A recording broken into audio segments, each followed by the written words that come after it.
Cambiamos ahora de tema y llegamos entonces al espacio del análisis y el debate. Llegamos a la mesa ancha, hoy con una invitada muy especial, María Victoria Llorente, directora de la Fundación Ideas para la Paz, y Juana Afanador, nuestra analista permanente aquí en la mesa ancha. María Victoria, bienvenida. Muchas gracias por la invitación. Buenos días y Muy buenos felices días. de tenerla y acá. buenos días. No, yo feliz de estar acá con ustedes. Bueno, María Victoria, quiero que comencemos hablando sobre una delicada denuncia que hace el gobernador de Caquetá, Luis Francisco Ruiz. Abro comillas, él dice: estamos a merced de la guerrilla, cierro comillas. Y no es para menos, porque señala que tienen reporte de al menos 400 extorsiones en el departamento de Caquetá, que sin duda están golpeando con fuerza a los comerciantes y por supuesto también a la población civil. ¿Qué implicaciones tiene esto entonces? Pues bueno, la verdad es que lo que ha venido pasando en el Caquetá no es una situación de este momento. Lo que pasa es que ha ido cambiando y se ha ido profundizando una serie de disputas en esta zona, disputas a raíz de la ruptura del Estado Mayor Central, que es las disidencias en el Caquetá, las disidencias de las FARC, que venían operando en el Caquetá, y a raíz de esa ruptura lo que ha habido es una como ruptura en el equilibrio que existía en esa zona entre varios grupos, ¿no? Entonces, sobre todo, pues grupos de disidencias de las FARC, porque es que esto es la disidencia de la disidencia. Entonces eso es lo que ha venido sucediendo. Yo no sé, pues digamos, yo no quiero contradecir al gobernador del Caquetá, pues que hace un video que realmente es muy preocupante y pues doloroso incluso. Pero las cifras que reporta la policía de denuncias, en efecto ha habido un incremento brutal en el Caquetá, como casi del 180% de las extorsiones con respecto al año pasado. A nivel nacional, el aumento que reporta la policía es más o menos del 17%, entonces sí es un aumento muy profundo.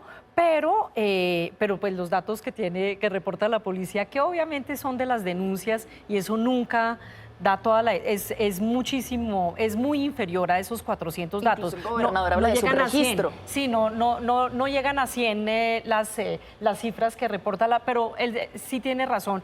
Siempre hay un gran subregistro, pero también pues dar esos datos de 400, pues uno tampoco sabe de dónde sale, ¿no? Entonces, en estas situaciones, pues yo entiendo que él también está interesado en mostrar la profundidad del problema que están viviendo hoy en día, pero este no es un problema de ahorita. Lo que pasa es que se ha profundizado y visibilizado más. El crecimiento del Estado Mayor Central en el Caquetá viene desde hace 6, 7 años. Alarmante. Juana. No, y esos tiempos además también tienen que ver con los últimos 10 años, la última década, ha aumentado la extorsión en todo el país.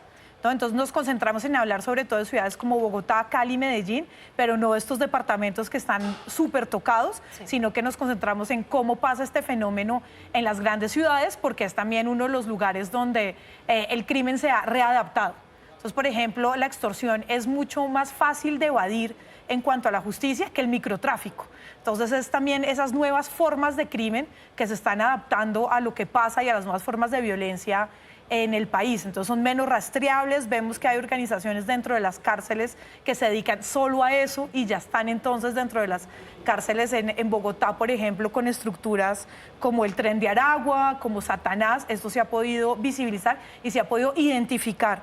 En Medellín ha tenido, digamos que, una relación muy grande con la oficina, con esta organización. Y entonces digamos que están identificadas, pero las formas varían según el territorio también, y las implicaciones e imbricaciones dentro de los barrios, control territorial, que muchas veces se ve, por ejemplo, en el caso de Cali. Hablan un montón más bien de redes barriales en las que se concentra la extorsión, que no es igual a lo que pasa en Medellín y Cali. Hay algo muy interesante que a mí me gustaría mencionar, y es lo que está pasando en Buenaventura y en Quibdó, y este intento que han hecho de crear mesas de diálogo con esas bandas y entre grupos criminales que hacen parte de las ciudades para intentar controlar la extorsión, que dicen que en Buenaventura, en Quibdó, han logrado que disminuya desde que se han sentado en estas mesas de diálogo. A mí me parece importante abordar eso Es lo de que no cómo afrontarlo, cómo contrarrestamos entonces este fenómeno, porque es que la población civil verdaderamente está afectada. Hemos visto reportes de comercio cerrado, incluso se está hablando de que no hay movilización entre ciertas horas de la noche en departamentos como el Caquetá y el Meta. Entonces, ¿cómo hacerle frente a esta problemática? Bueno, yo antes de entrar a eso, me parece que yo quisiera comentar un par de cositas sobre lo que dijiste, y es lo siguiente. Lo de la extorsión, por ejemplo, en Medellín. Medellín tiene, digamos, hay un estudio muy importante de Santiago Tobón sobre las bandas, cómo funciona, digamos, el crimen organizado en Medellín, y esto es una situación, digamos, muy profunda que viene eso se ha ido conformando desde hace décadas, ¿sí? Lo que pasa es que ahora son menos violentos. Ya no necesitan usar la violencia en realidad, y por eso Medellín hoy en día es una de las ciudades menos violentas de Colombia, después de que fue la más violenta por varias décadas. Sí. Entonces eso ha cambiado.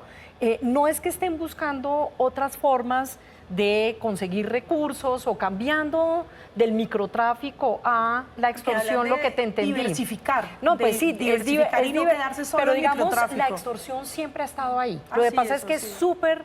hay un subregistro enorme, incluso hay comerciantes que digamos que no reportan la extorsión porque el negocio es que les protejan su negocio. Entonces, esto es mafia pura.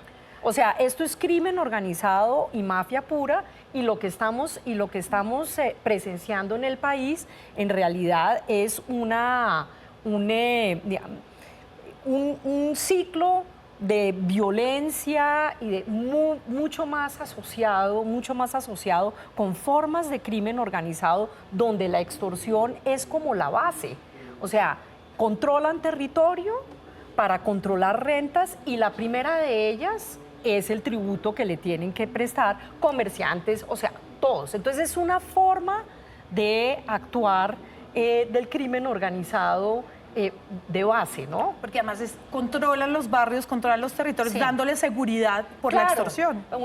Es como una falsa idea de que les dan seguridad, pero por supuesto, como el Estado no les está proveyendo la seguridad que necesitan, entonces pues obviamente la gente no tiene otra opción sino que pagarles. Pero yo creo que también hay que decir una cosa, y es que esto no es no es como un fenómeno que nos cayó de Marte. No, eso es el crimen organizado. No es que estos grupos son malos, malísimos, y llegaron y se van a tomar eso y están invadiendo no, hacen parte, digamos, de un proceso de la propia, donde está involucrada, pues no quiero estigmatizar con esto a la comunidad, pero es un proceso que está muy entrelazado y arraigado en las comunidades. Por eso es tan difícil de combatirlo, y requiere de unas medidas y de unas acciones y una aproximación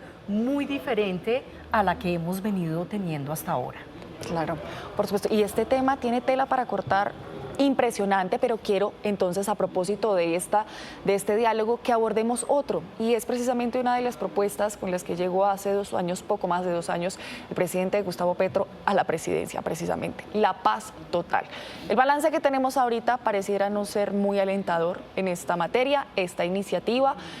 ¿Qué es lo que está pasando con el ELN? Hay una suspensión de los diálogos. ¿Cómo ve el panorama María Victoria? Bueno, digamos que la paz total, a ver, si uno lo pone en términos de las metas que había planteado el gobierno originalmente, que era que íbamos a lograr hacer una serie de negociaciones, es decir, alcanzamos a tener como 9 mesas de negociaciones el año pasado en simultánea, ¿no? Y la idea era que íbamos a lograr unos acuerdos con todos estos grupos, pero había como una visión, y era unos acuerdos más asociados a reducir impactos humanitarios, a bajar violencia. Entonces teníamos, por ejemplo, en el caso de Medellín, ¿no? La paz urbana en Medellín era para bajar violencia en una ciudad donde la violencia ya está abajo. En Buenaventura tenía sentido porque sí, pero lo que hace el gobierno es que recoge un proceso que ya venía liderando la iglesia en Buenaventura, entre chotas y espartanos, recoge ese proceso el gobierno y bueno, ¿cómo lo podemos continuar? Y eso está empantanado hoy en día. Bueno. Y en medio de esa situación de empantanamiento, ¿qué es lo que hace falta? Como dicen comúnmente, el centavo para el peso. ¿Qué es lo que hace falta? No, es que no hace falta un centavo para el peso, hace falta cambiar muchas cosas, ¿sí? Entonces, lo primero es que ya yo les venía diciendo, esto, digamos, de crimen organizado tiene otro tipo de aproximaciones. No voy a negar que hay grupos como el ELN que tiene una tradición rebelde, las mismas disidencias de las FARC tienen una tradición rebelde, pero cada vez se han ido resbalando más hacia formas de crimen organizado, donde obviamente aprendizajes del pasado están ahí, ¿no? Entonces se parecen mucho a lo que a la herencia que traen. Pero estamos en entonces el planteamiento del gobierno de vamos a hacer como con un formato de paz, como si estuviéramos en un conflicto armado, como en el que estuvimos hace 10 décadas, hace 10 años, perdón, hace una década, como si estuviéramos en ese momento. Entonces es un planteamiento que se corresponde a un momento distinto de la historia, de lo que nos está sucediendo. Entonces ahí creo que lo que hay que hacer, ya te doy la palabra, perdóname, yo les dije que hablaba mucho, pero no, lo que pasa es que ahí hay que empezar a cambiar el enfoque y el gobierno hoy en día ha venido cambiando el enfoque y ya pasamos de una paz total, que vamos a hacer la paz con todos al mismo tiempo y etcétera, etcétera, y hemos pasado a unas paces pequeñas, enfocadas en unas zonas, que es lo que está pasando con el proceso que tiene más probabilidad de que le salga al gobierno, que es el proceso con Comuneros del Sur, una decisión del ELN en Nariño de no más de 250 integrantes. Es que las viejas formas de negociar ya no sirven para las nuevas formas del conflicto armado en Colombia. Es algo en lo que se ha insistido mucho desde diferentes análisis universitarios y académicos. Las formas de violencia, la forma del conflicto armado no es el mismo cuando nos sentamos a negociar con las FARC a cómo está la situación del país en este momento. Ahora, la única mesa que empieza un nuevo ciclo es con la nueva Marquetalia, ¿no? Entonces yo creo que es un nuevo ciclo de negociaciones en La Habana que tal vez pueda ser con el que en 2 años el gobierno dice, bueno, logramos un proceso. Y claro, veremos, o sea, empieza un segundo ciclo, pero vimos lo que pasó con el ELN hace unas semanas y esa mesa suspendida, ¿no? Está con comuneros en el sur del país, que avanza lentamente, que estamos celebrando, yo creo que de manera anticipada, también desde muchos sectores, pero en este momento digamos que la paz total fue muy ambiciosa, que está muy bien, hay que ser ambicioso para lograr la paz, pero en la realidad 4 años para lograr múltiples procesos diversos, con grupos muy distintos y con diversas formas de conflicto en este momento, es un reto muy grande y enorme. Hubiera sido, yo creo que preferible pequeños retos, pero mucho más logrables y concentrados para llegar a algunos acuerdos de aquí al 2026. ¿Puedo complementar? Adelante. Bueno, yo diría lo siguiente. Creo que tú decías que se requiere, digamos, como una aproximación diferente. Estoy completamente de acuerdo. Se requiere sobre todo tener como unas capacidades muy grandes en la oficina del comisionado para poder, digamos, coordinar todas estas mesas, hacer las coordinaciones que se requieren hacer con otras instituciones del Estado, con el Ministerio de Defensa, que es, digamos, absoluta y totalmente crítico, pero no solamente con eso, sino en esta apuesta del gobierno de la paz en el territorio, que incluye hacer lo que ellos llaman unas transformaciones territoriales, que en estricto sentido tiene mucho sentido, pero eso implica unas coordinaciones con ministerios, con una cantidad de cosas que tienen que pasar a nivel territorial y rápido. Entonces, yo creo que ahí lo primero es que se requieren muchas capacidades. Lo segundo es que se requiere una estrategia jurídica.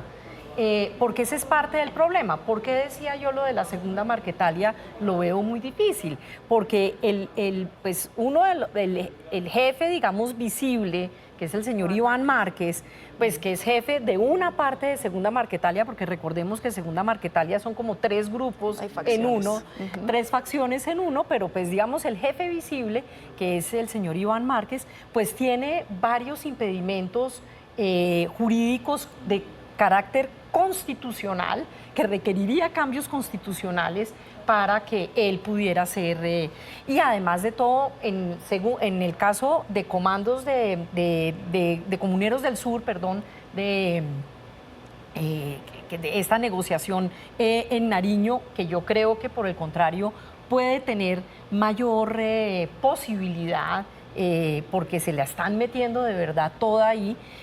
Ahí, digamos, es posible, pero también el tema jurídico no es menor, porque todas sus cabezas están siendo pedidos en extradición. Claro.